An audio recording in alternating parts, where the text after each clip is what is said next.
Thank you, thank you. My mom wants to see me talk, so I'm recording myself. So she can't be hearing herself.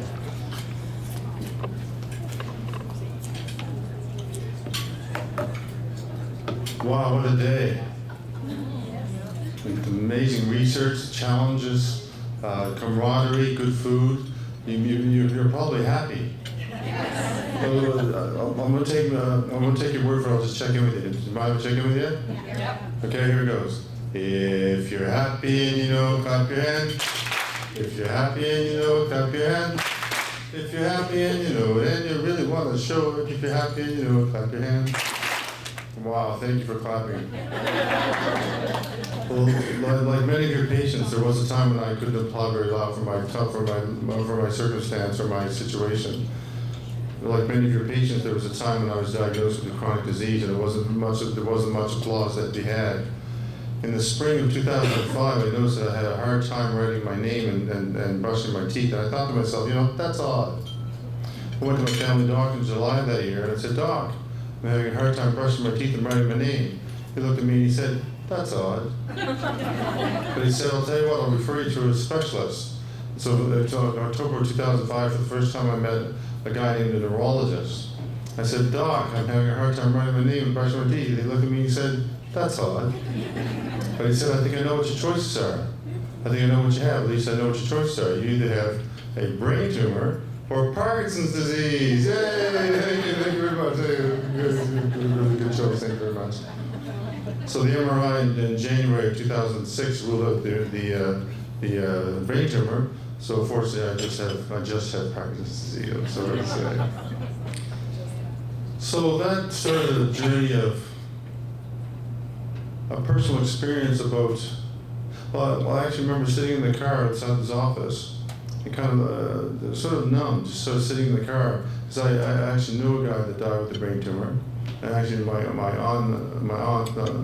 uncle's wife had Parkinson's pretty bad shape. Parkinson's plus, so she was pretty bad shape. I sat there kind of stunned, and for the first time in my life, I realized that I had a couple of thoughts. One of them was that, well, maybe if things progress slowly, I wouldn't have to tell my parents, because they're in their mid-70s. I wouldn't have to tell my parents that I wouldn't have to put them through the worry of being worried about that. So I started some stinking thinking. I started thinking about not telling people, and for a year, I never told a soul. Because I was ashamed, I was embarrassed. I hiked mountains on 3 continents. I've solo kayaked in the Queen Charlotte Islands. I've run marathons, like I've done all kinds of crazy things, and here I was, 45 years old, with a debilitating chronological disease. I suppose it does go over time, doesn't it? My chronological disease and I will be spending time with each other now. And there it was. So I realized firsthand and personal, up close and personal, that denial was not just a river in Egypt. That's my worst joke. And I spent a year doing that. And then I met somebody. I met Angie. Angie and I did 18 years before that time. I met her in the summer of the San Francisco Folk Festival. And she came back into my life the next year, the next July. And there's a healing power, folks. There's a healing power in this world. It's called love. And it helps people get through the toughest of times. And she helped me realize a couple of things. One is that I was so worthy of love, because I really didn't think I was. I actually wrote a letter to Oprah. You remember back in the Oprah show? I wrote a letter to Oprah saying, you should do a show about guys with chronic disease that no one would love, and I'll be on your TV show. I never heard back. I was disappointed. I thought I'd be on the show. Because I have 2 thoughts in my head right now. Yes, say this or say this. I'm going to say this. I was also diagnosed at the same doctor's appointment with hypertrophic cardiomyopathy, hypertrophic acute. So my heart will blow up. If I do any more running, my heart will blow up. And I also practice. So I've had 2 chronological diseases that I'll be living with for the rest of my time. I share that with you because you appreciate stuff like that. So So anyway, so the healing power of love. So I told my parents in October of 2006, and I realized that I'm a motivational speaker. I realized that there's a little piece missing here, folks. So I said to myself, folks, that I teach stuff about being motivated, being on fire for life, and being purposeful, and being put on this planet for a good reason. But I wasn't really living it myself. I wasn't really walking the talk, if you know what I'm saying. So I started developing once Anne decided that she would be my girlfriend and stay with me, because I had to tell her, and it was a really big decision, because I really thought that she would say that she would walk away, but she said, so what now, what? We stayed together. I'll tell you the rest of the story. But I just realized I really have to walk around and talk. I can't be a motivational speaker getting people going if I'm not doing it myself. So I developed a program called the 4 Dimensions of Living Well. The 4 dimensions, the 4 things, the 4 areas of our lives that are always combining, of course, but the 4 areas of our life that we need to talk about to live well with no matter what we got, whether it's change, whether it's disease, whether it's just small stuff going on, big stuff going on, stuff that helps us get along through life. And I developed this program called the 4 Dimensions of Living Well. I want to share with you what the 4 dimensions are by doing a little pantomime. You have to guess, ready? Dimension number 1. The beach is that way. It would be the physical, right? Well, the physical dimension is all about the vibration of the body, but on the cellular level, how does the body actually operate as a vibration? There's really there's 2 ways.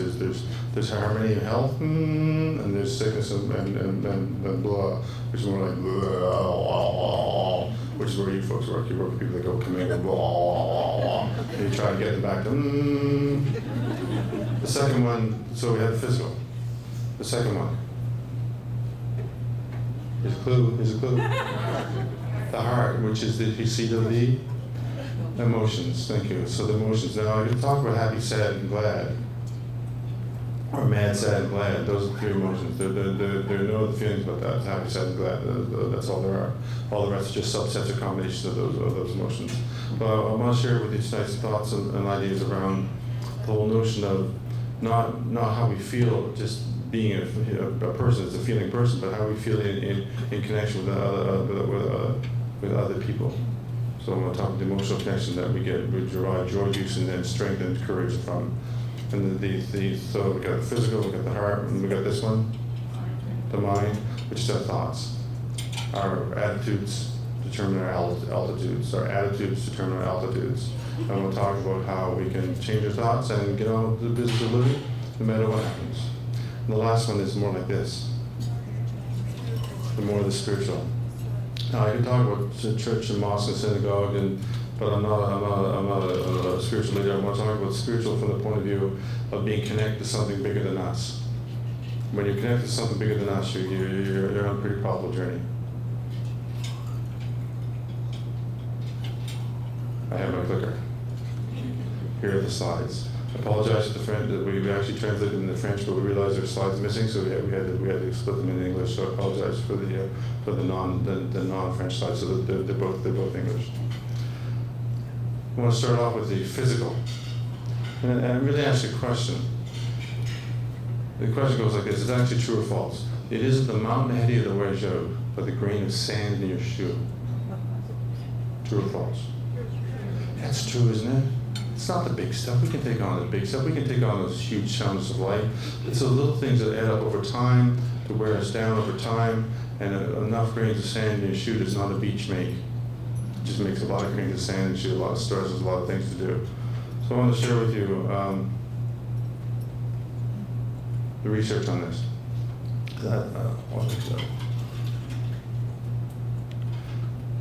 St. Mary's Hospital in England, the Parkinson is also affecting my voice a little bit, so I get a little stuttery, so I might catch myself singing because I can sing better than I can talk. So if I'm bursting a song, it's because I'm getting because I'm getting stuttery. Anyway, there's a research in England that looks at the stress of hypertension on the body, of course, all 2,000 body parts. But it actually particularly looks at measuring the stress on the optic nerve. And they do picture research. They have a photograph of two dolphins jumping in the water at the same time. And for a person who's not stressed out, they perceive no difference. There's no pressure on the optic nerve, if you will. There's no cortisol operating on the head. But if you see one difference, you're mildly stressed out. If you see two differences, I'll show you the slides. I'll send it over. If you see two differences, you're mildly stressed out. If you see three differences or more, I'm going to write a note to your family so you can stay here in the hotel for a week. Okay? or your boss. Okay, so I went through show of hands. You're probably feeling pretty chilled out. It's been a pretty nice day, but just check it for yourself, see where your stress levels are. You okay? You okay? I think you must be.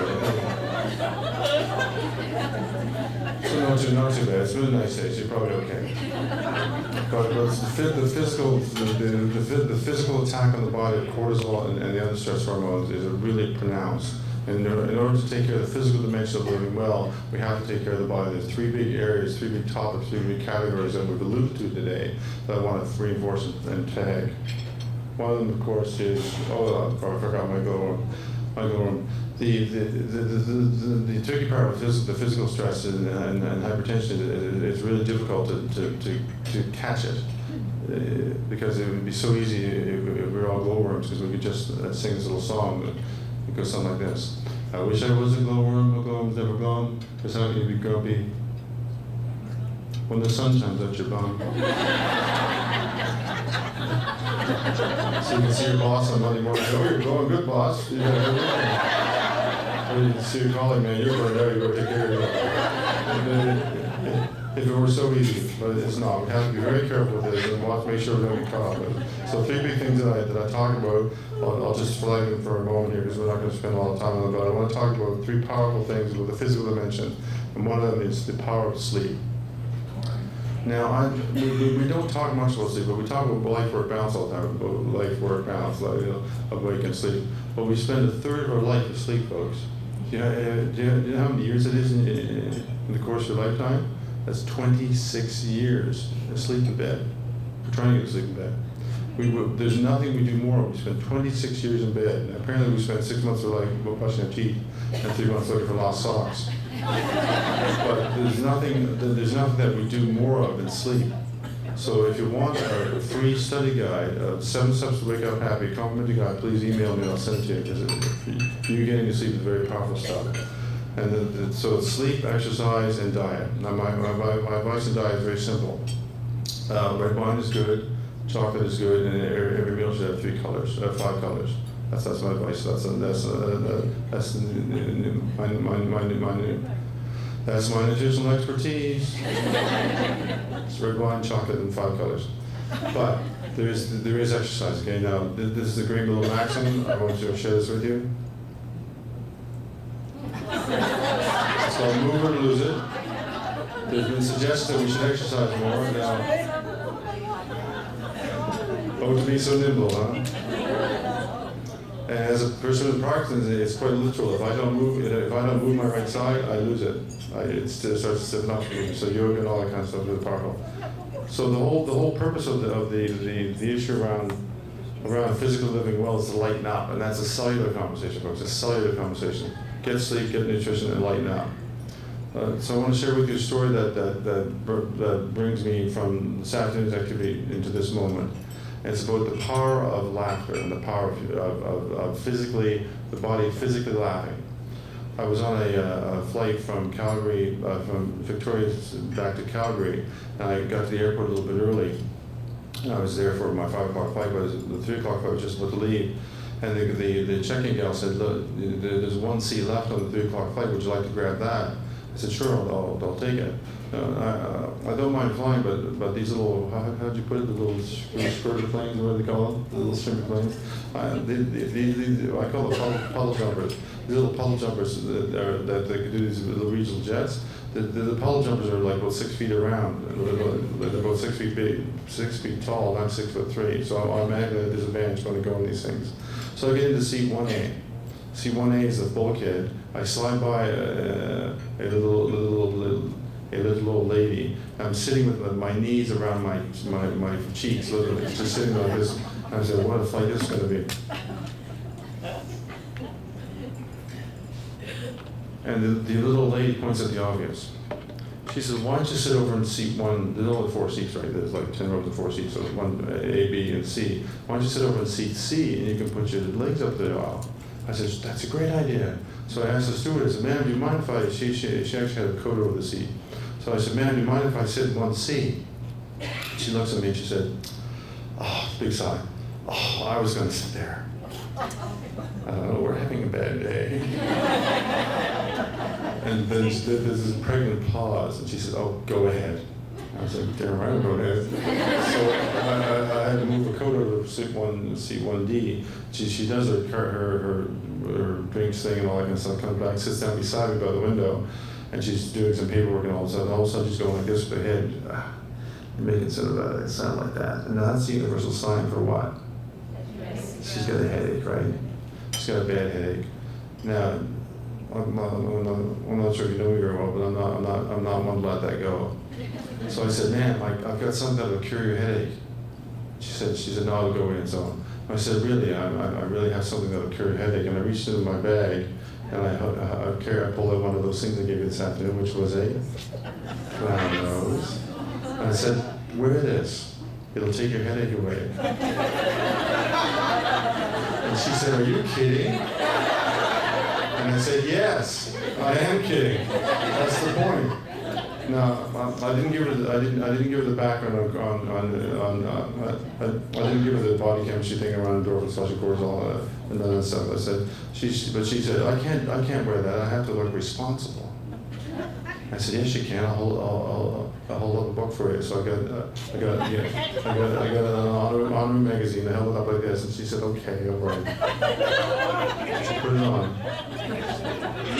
She put her head down. 5 seconds.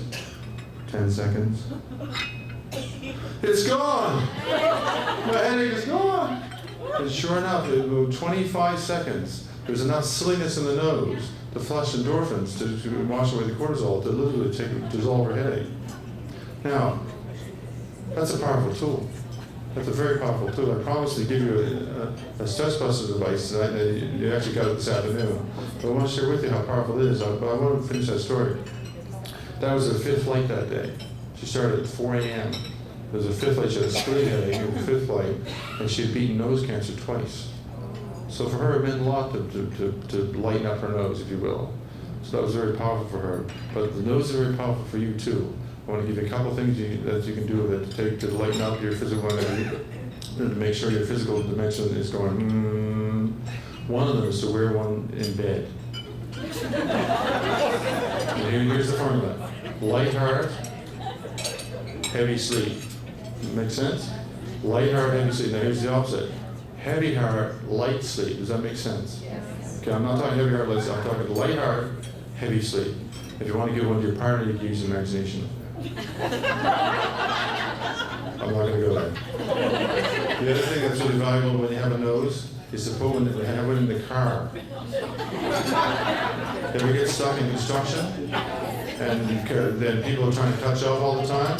Just trying to butt in front of you? All you got to do is beep the horn, beep, beep, put the nose on, and wave. And they will let you in front of them every single time. It's guaranteed to work. Guaranteed to work. I share that with you as a tool to lighten your load because the journey is long. Life is too short not to laugh more. Life is too long not to laugh more. The emotional, the physical dimension of living well focused to lighten up wherever you can, however you can. The emotional dimension of living well.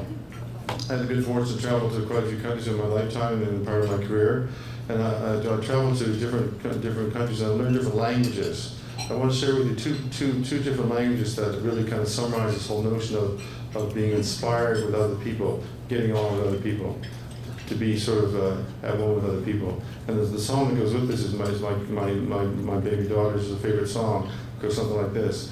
The more we get together, the more we get together, the happier we'll be, because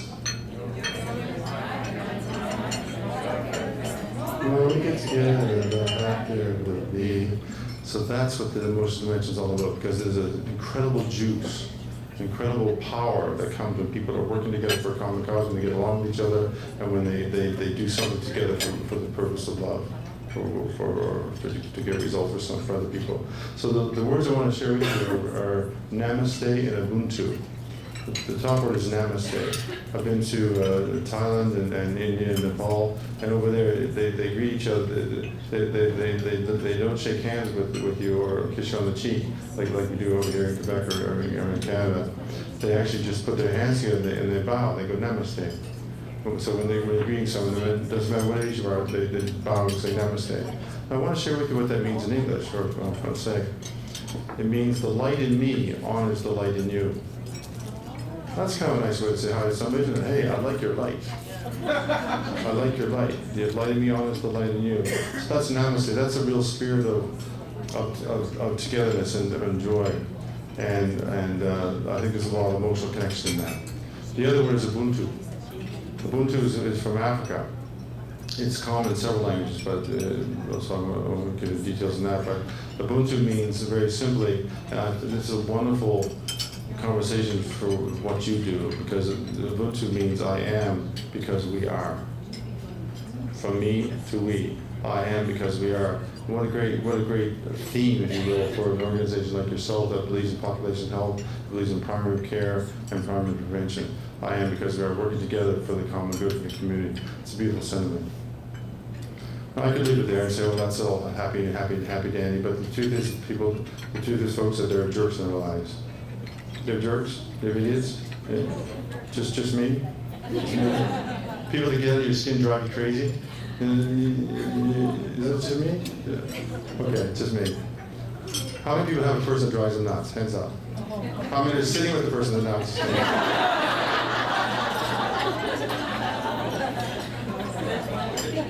There's two ways to see people, folks. There's two ways to see people, and I want to share with you a story that brings us home. It kind of reclaims, if you will, the power of connection with people on the journey of life, the emotional journey of life, the emotional dimension of life. There's two ways to see people. To see people as people.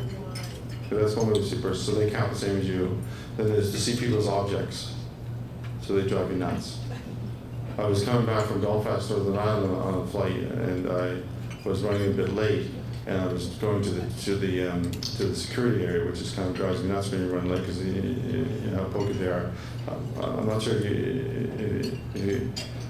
if you've ever had an appointment and you get all the red lights on your way to your important meeting. Well, I get the red lights of security checkpoint gals.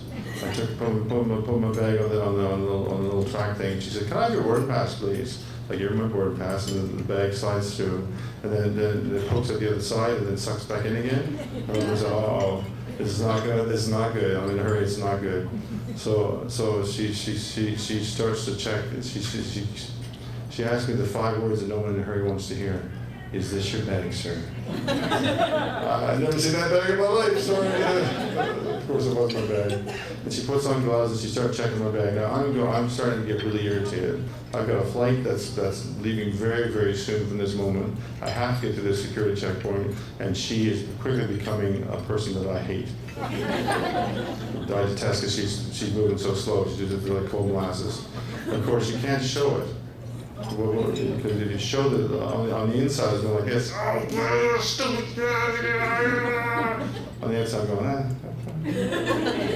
yeah, okay. Because if you show it, what do? They slow down. So there's no way I was going to give her the satisfaction of showing that I was irate. So I get the full meal deal. The full meal deal is the sniff test. You know, the little swab they take? She changed her gloves. It took her forever to change. It was like she picked up gloves for a wedding or something. And she changed her gloves and puts a little swab in and clicks the button and stands back waiting for the little beeper to beep or not beep, whether I exposes on my person or not. I am berserk. She's the pain in my existence. I do not see her as a person anymore. She's become very much, for me, an object. She's a thing. She's But out of the corner of my eye, she had a vest on with the security passes and her badges and all that kind of stuff, and she had sort of a special security thing. Out of the corner of my eye, I noticed a little pink pin, a little pink ribbon. You know those little pink ribbons? Cancer. And I thought to myself, I wonder if she has it. I wonder if her mom has, or her daughter, or her sister.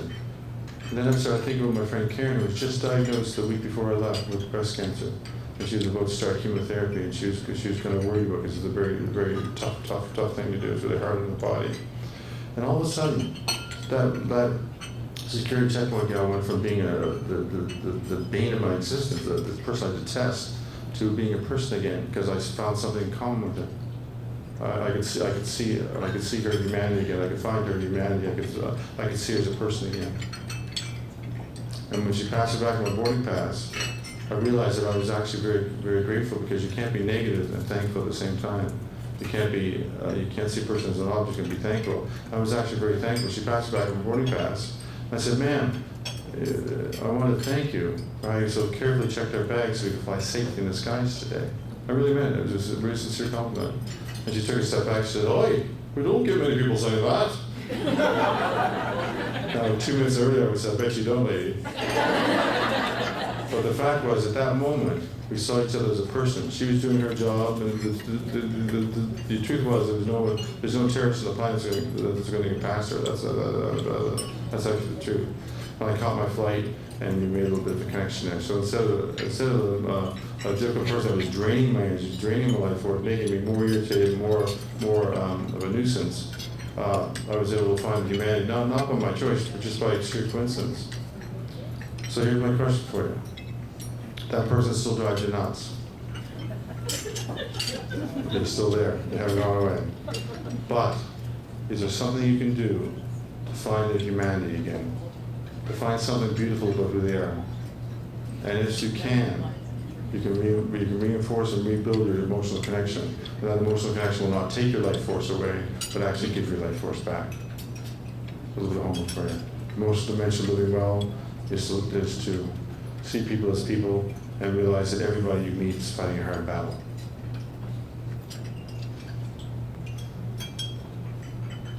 Mental. What if there's a way of seeing the world as the 10-90 principle, where 10% of the life happens, things you can't stop, things you can't control, like car accidents or flat tires or stuck in traffic or divorce or marriage or sick, getting pregnant or getting sick, like stuff that happens to you that really does happen that we can't stop, just life. What I'd like to see is 10% of the things that happen to you and 90% of how we think about what happens to us, how we respond, how our thoughts process that. 10% of the things that happen to you, and 90% of things that 90% is how we see it. And that's our mental perception, how we process information, how we see the world through a certain lens. Now, there's really two ways within that 90% of how we want to choose our thoughts that I want to share with you. One of them is gratitude, a positive attitude, not an upbeat attitude. The other one is it looks like this. It's called stinking thinking. Stinking thinking. I said it right here like a country Russian song. Stinking thinking. Okay. Now, for a year, I had stinking thinking about my condition. So I can tell you a story about events that happen to you, and then you react to them, you think about them. Or I can tell you a story about events that are going to happen, and you get ready for them, and you get worried. Okay, so I'm going to tell you about an event that happened, that was about to happen. Andy and I got married in 2007. We tried for a baby. We had a miscarriage. We had in vitro fertilization, which didn't work. It was very expensive, but it never worked. So in the fall of 2008, we decided to get a puppy. We were going to child free, so we get a puppy, so the little poop everywhere, just like a baby does, right? So we took the puppy home the Labor Day weekend of 2008. Now, we got a call from my wife's twin sister. She's a twin. You know twins that kind of have this one brain, right? And my wife's twin sister, Angela, said, "Are you sitting down?" And I said, "Oh my gosh, what happened? Some bad news?" And so I just want to make sure you're sitting down. And so we sat down, and she asked us the question that was going to be our 10% event. She said, "If a baby dropped in your lap, would you keep it?" Hello? And it turned out behind our back, Angela found out about a 16-year-old girl that was having a baby and wanted to make an adoption plan, and she wanted to pick the parents. Angela wrote a profile of us, gave it to this girl behind our back without any, we had no knowledge of this thing at all. And we were approved by this 16-year-old girl to be adopted parents. Now, that's an event that's happening, that's going down, it's popping out, it's going to happen, right? The baby was due in November, this is September. So I was okay with that for quite a while. I thought, this is great, fantastic. But I wouldn't be telling you a story if everything went okay. I started thinking, I want to share with you how it creeps up on you. Our first meeting with my attitude shift happened when we met the social worker. The social worker said, I should let you know that 50% of the young moms that make an adoption plan will change their mind after the baby's born. I thought, wow. My little thinking, and then went up. I thought, maybe there's a chance we're not going to actually have this baby. Thinking, the little antennas go up. The thinking works like this. Once your antenna's up, you start looking for other things like it, right? There could be a room full of flowers with a cactus in the corner. Just one cactus, and a room full of roses and daisies and beautiful flowers. And with my thinking, I walk in the room, I said, who put that cactus there? That's thinking, right? Once you get tuned in. So the second little piece of advice that I was waiting for was that we heard through the grapevine that the birth dad had given the birth mom a ring. I thought to myself, I didn't know which hand, but she'd given a ring. So my thinking, and then when I bought the crib, and I kept the box and the receipt. So my thinking was getting pretty cranked up. The big thinking thing came when we had to disclose a medical history. Now you want to know the medical history of the birth parents. You want to know what the heart disease, diabetes, and all these kind of things that might happen to the kid down the road. They also want to know my medical history, my wife's medical history. I thought to myself, in my thinking little mind, I thought to myself, what does a 16-year-old girl know about Parkinson's? She's probably seen Michael J. Fox on Oprah. Did you see him on Oprah? Yeah. Was he ever disconnected? He was going, like swinging and swaying, doing the Parky Boogie, as I call it. Doing the Parky Boogie, and I thought to myself, she's going to think I'm going to drop the baby. She's going to think I can't take care of this child. She's going to think that I can't be a parent. In my thinking little mind. So I told her, and her 16-year-old heart was bigger than mine. She said, so what, now what? And Hannah was born November 28th. Now, my thinking gets a bit, I actually wrote a country western song. You want to hear it? You want to hear my song? Okay. So I'm not sure if you know people that have stinking things so bad they have pity party. You know pity party? I won't say party to pity. So I wrote a country western song. It goes something like this. I got stinking thinking on the road to Pity City. That's all I got so far. In fact, I actually never finished the song because Hannah came home. She was born on November 28th, and I drove her home. Oh yeah, I forgot this. The law in Nova Scotia says for a baby, before the baby can go home, she has to spend 2 weeks in foster care so the mother can change her mind. But all that aside, she came home on December 16th. I was driving down the street. It was a cold, dreary maritime day, and I was crying because all the joy that was here was unfolding despite what I thought. Didn't make any difference. From 10% of it happened. The good baby's born. My 9% was thinking mostly. So that's my story. But I want to bring it to your story because I often run into people that have stinking thinking in their lives. And for me, it was like I was sitting on joy. There's something beautiful happening, right? There's something really beautiful happening. But my mindset, and only my mindset, because nothing changed except that the kid was still born. My mindset was making me sit on my joy. You understand what I'm saying? Sitting on my joy. When she was born, I got off my joy and I cheered up with gratitude. But here's my question to you. Where in your life are you sitting on what could be more joyful because of your stinking thinking? And if so, take that 10% of it that happens to everybody in life and try to find the beauty of it. Try to find the joy. And when you do, you've harnessed a powerful mind, a powerful attitude, a powerful perspective that can never be taken away. Do you want to see a picture of her? Yes. We kept the dog. I recycled the crib, the box of the crib and everything. So that's my story, but I tell the story as a proud dad, but also because there's something beautiful in life, folks, and that's the only thing that we can really control in our lives is how we think, how we choose to think, how we respond to things. Someone would say, well, that event turned out good. Well, sure it did, but my Parkinson wasn't a good event. But you can still find positive, beautiful things in that. I'm actually writing a book called The Gift of the Hit. And the gift of the hit is that Parkinson was the best thing that ever happened to me. The gift of the hit was the Parkinson was the best thing that ever happened to me. Now, you probably don't hear people talk about chronic disease like that. The Parkinson was the best thing that ever happened to me. Because of that, I found love. Because of that, I have a daughter. And because of that, she's growing up.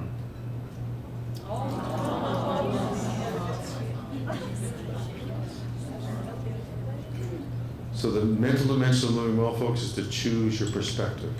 Every single day you get to choose your thoughts. Every single day you get to choose your thoughts. Do you really want to die on the day that you have stinking thinking and laying in a dish with your dog in a broken truck, singing country western songs? No, you want to have a gratitude attitude wherever you can.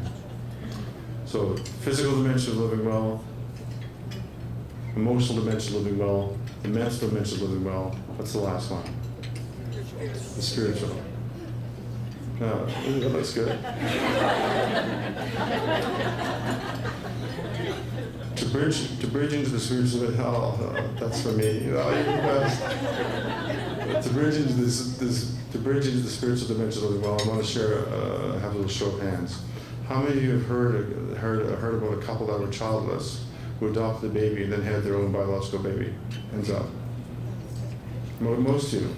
But the rest of you can put your hands up as well. Because I know we kick.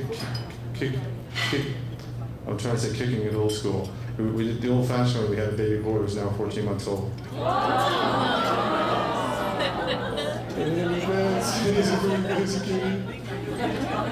I share this with you because Vance and I are poster boys.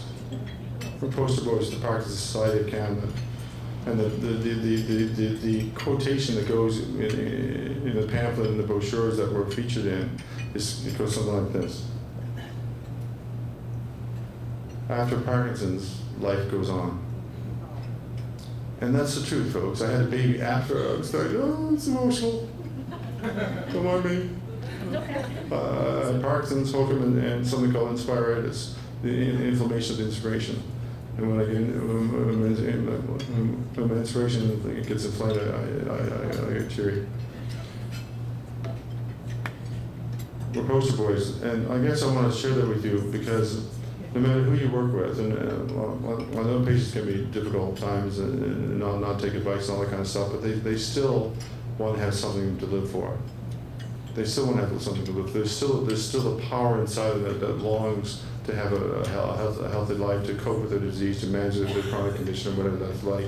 And the truth is, they really do want to get better, but because we're stuck in old habits, it's really hard to break out of that. So, what the spiritual dimension of living well is to always remember that the folks that you're working with are trying their best to be connected to something bigger than themselves. And my great joy is to be able to inspire folks to the Parkinson's to say that no matter what kind of disease you have, life does go on.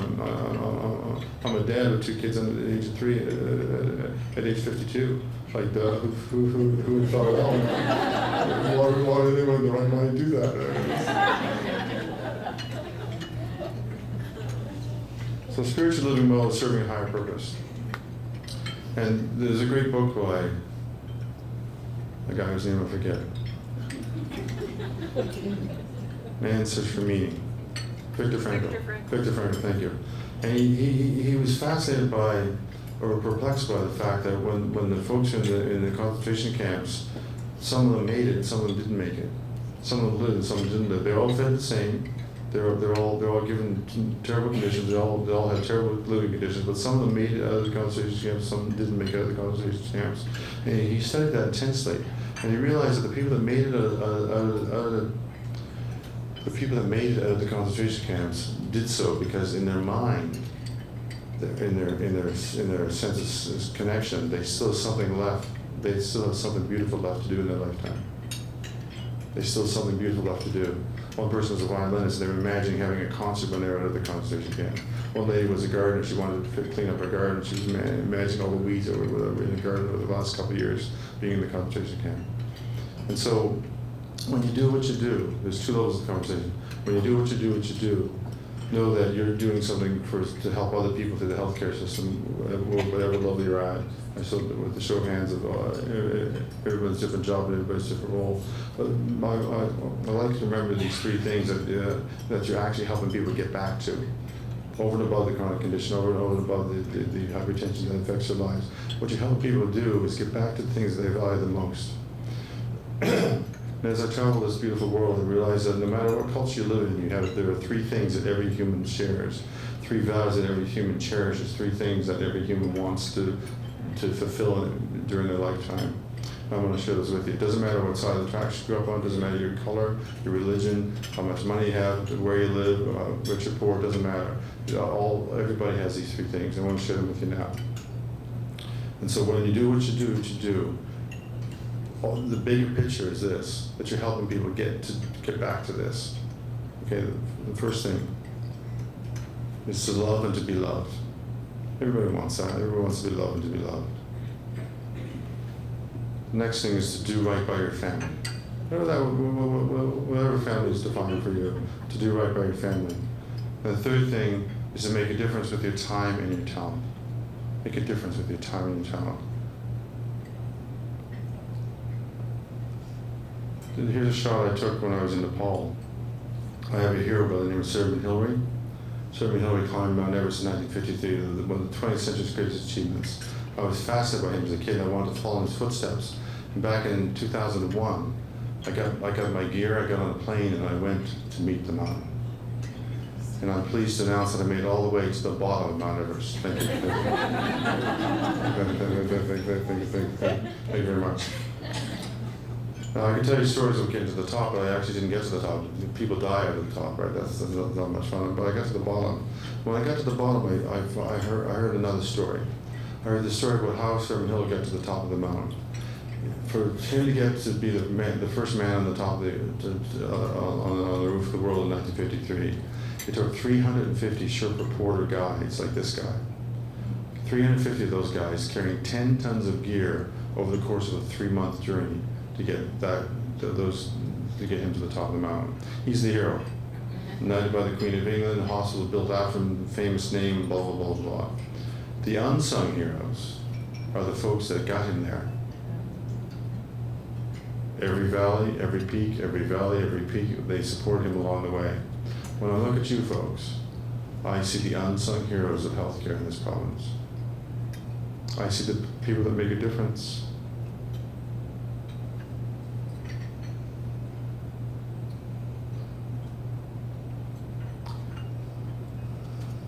I can't talk, I'm teary. I'm inspired. Just like, I see the people that make a difference. Ice cream, ice cream, ice cream. Something cold, right? I see the people that make a difference in healthcare, the unsung heroes in healthcare in New Brunswick, who make a difference for a reason, for a season, or for a lifetime. You are the unsung heroes, folks. And this is your quote. This is your quote. Everyone has the power for greatness, not for fame, because unsung heroes don't get to take credit. Unsung heroes do the good work behind the scenes, not even expecting credit, and they probably don't get paid very well, by the way.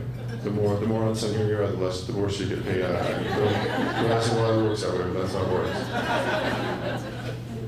Not for fame. That's not why you do what you do, folks. But for greatness, because greatness is determined by service. And I applaud you for being connected to something greater than yourself, to being connected to something called the healthcare system, which is way bigger than any one person. Now, I'm not sure if you knew this or not, but people think you walk into heaven. You just walk into the door, live a good life, you walk in. It's not so simple. There are actually 3 questions that St. Peter's asks you when you get to the gates. 3 questions. So you ready for the questions? Question number 1, did you find joy? Good question. Did you find joy in your lifetime? Question number 2, did you give joy? And question number 3 is a multiple choice. Who's the best band, Beatles or the Stones?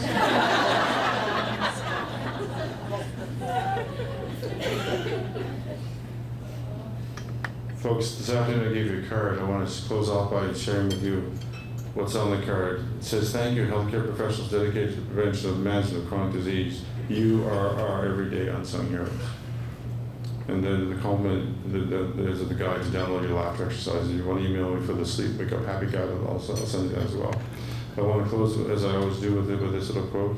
I want to thank Denise and Allison and Bruce and the gang for whoever's you're on the committee. Anybody with the red thing, the little red tag in mind,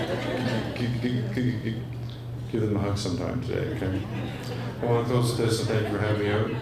Success is to laugh often and much, to win the respect of intelligent people and the affection of children, to earn the appreciation of honest critics and endure the betrayal of false friends, to appreciate beauty, to find the best in others, to leave the world a bit better, whether by a healthy child, a garden patch, a redeemed social condition, or a good comprehensive healthcare system. I just stuck that in there. I should say well-funded comprehensive world. To play with enthusiasm and sung with exultation. To know that even one life has breathed easier because you lived. This is to have succeeded. Folks, we'll take care of your 4 dimensions: physical, emotional, mental, spiritual. They're a source of great power, great joy, great love. And go forth from this place. But this way, go forth, do good, stay blessed, repeat as necessary, and reach for all. Reach for two. Thank you very much.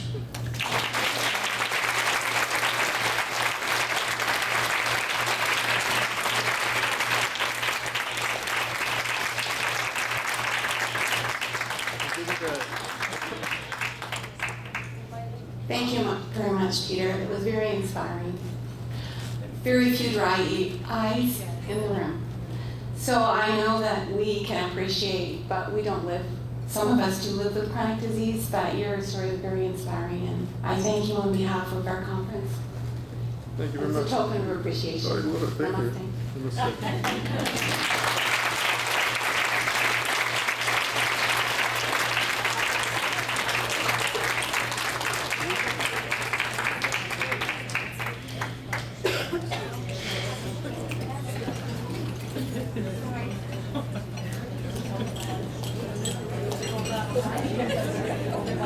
Sorry, I forgot to mention, don't forget what Peter said, move it or lose it. So tomorrow morning at 6:30, you're going to move it or you're going to lose it. So meet us in the lobby. We're going to do our walk at the Mapleton Rotary Park. So